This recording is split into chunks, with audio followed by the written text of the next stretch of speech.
personal agenda which always overtakes the interests of the nation.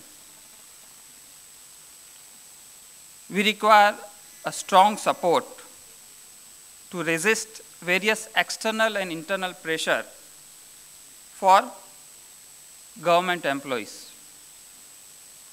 Today probably any Tom, Dick and Harry from any political party will go and threaten any government officer. Get my work done, otherwise I'll get you transferred. We are lucky in Gujarat. Scenario is not that, but it's not similar in other part of the nation. We have various reforms done by various people, Sam Pitroda for telecom and information technology, Vijay Kelkar for industry trade policy, C. Rangarajan for complete convertible of rupee, R.H. Patil for National Stock Exchange. Lot of these reforms became ineffective. The reason is majority of them are based on borrowed philosophy. Majority of time we are trying to copy whatever is there available in western part of the world as it is. We have done a lot of things on a piecemeal and fragmented approach, consistency of policy framework, complexity of reforms, the importance of a sequencing. As I said that majority of political party, they have their own agenda. So whatever best last government has done, the moment new government comes, this all best projects put on a back burner. As Raviji said that in 2000, we had the wide area network, started from Gujarat, and slowly, probably it takes almost a decade, still it is not replicated all across India. Still there are few states which are not connected on wide area network. And role of the state and local self-government is completely missed. To improve the life, ICT is the key.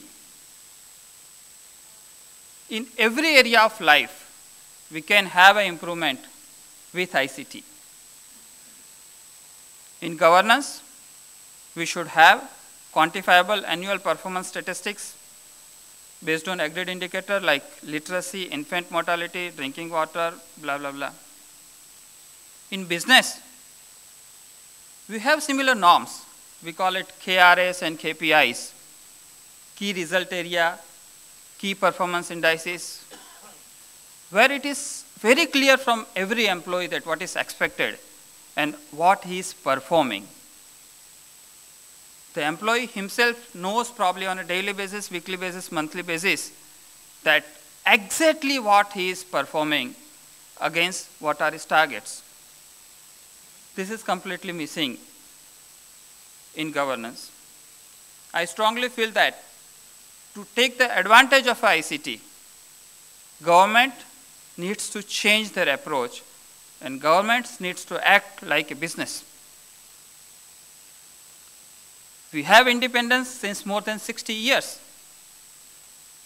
But mentally, in governance, we are still slave. All rules and regulations of British time, still we are following. Majority of them are already outdated. And ICT really can play a major role into it.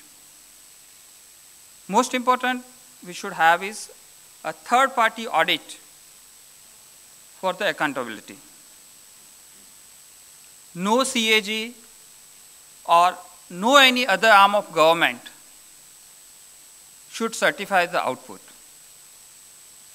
There should be agency who has courage to stand up and say to Chief Minister or Prime Minister, boss, this is not done, this is not up to the mark, rather than saying goody goody and yes, yes to authorities. We should have uniform initiative and program across the country. In various states, we are reinventing the wheel again and again, again and again, again and again. There is tons of fantastic work done by government of Gujarat. Same thing people are trying to reinvent in other states. We can take the advantage of whatever e-governance program, IAM governance program, which is done in Gujarat, can be straight away replicated in other part of the India. We should have authority linked with accountability, reward for performance. This is very, very important point. In our governance, there is no rationale for the reward. A very senior government officer may be working 17 or 20 years in government, having a revenue in the range of what, say around 20 to 25 lakh rupees. And the first salary of IIM graduate is maybe double than this. And the same government officer, if he goes to private and if he works, probably he'll earn more than 25 crore rupees. So there is a huge gap between the reward in private and reward in government. This is the gap. It's a very big problem. No single guy can resolve it. But this is the problem which we need to solve to resolve many of our problems. We need to have a transparency in process, curbing transfer industry, improving service quality with shift from input controls to monitoring of outcomes.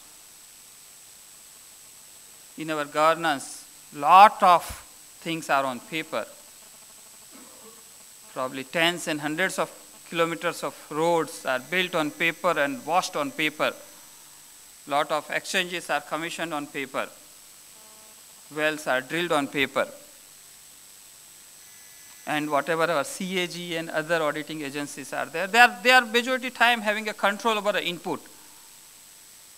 The most important thing is that we need to shift it from an input to outcomes. We need to have a customization at a micro level. But the most important is that we need to have a standardization at a macro level. Yeah, every state is different. Every state has their own rules and flavor. So that customization should be to the tune of only 10–20%. But across the nation, we need to have a standardization.